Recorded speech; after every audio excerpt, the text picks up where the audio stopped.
ধর্মঘট স্থগিত হওয়ার পর ধীরে ধীরে স্বাভাবিক হচ্ছে দেশের প্রধান সমুদ্র বন্দর। গেল কয়েকদিনের অচলাবস্থার পর চট্টগ্রাম বন্দরে আবারও শুরু হয়েছে কন্টেইনার ওঠানামা। চলছে জাহাজ থেকে পণ্য খালাস এবং ডেলিভারি কার্যক্রম। অবশেষে ধর্মঘট স্থায়ী হওয়ায় চট্টগ্রাম বন্দরে ফিরেছে কর্মচাঞ্চল্য।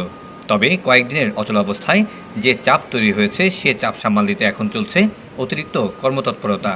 তবে এমন পরিস্থিতি এড়াতে এখনই সমাধানের পথ খোঁজার কথা বলছেন বন্দর ব্যবহারকারীরা।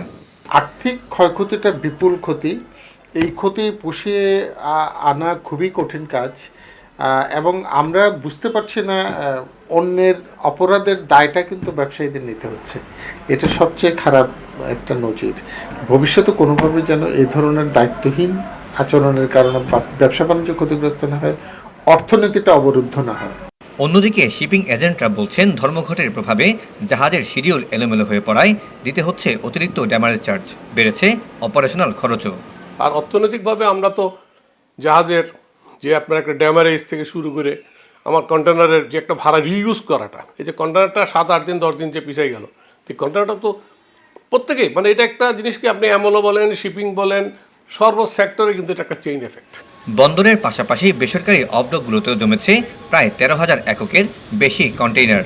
ফলে দ্রুত সময়ের মধ্যে পুরোপুরি স্বাভাবিক অবস্থায় ফেরা বেশ কঠিন বলে মনে করছেন সংশ্লিষ্টরা।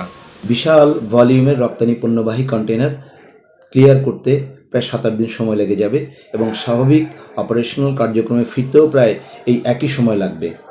আমরা মনে করি যে রপ্তানি পণ্যবাহী কন্টেনারের বর্তমান ভলিউম তা স্বাভাবিকের তুলনায় প্রায় দ্বিগুণ এবং এই বিশাল ভলিউমের এক্সপোর্ট লেডেন কন্টেনারগুলো ধীরে ধীরে জাহাজীকরণের জন্য আমাদের প্রচেষ্টা থাকবে। ভবিষ্যতে বন্দর কার্যক্রম ব্যাহত হওয়ার মতো কর্মসূচি না দিতে শ্রমিক সংগঠনগুলোর প্রতি আহ্বান জানিয়েছেন বন্দর ব্যবহারকারীরা। Syed Tamim Mahmud, Star News, Chittagong.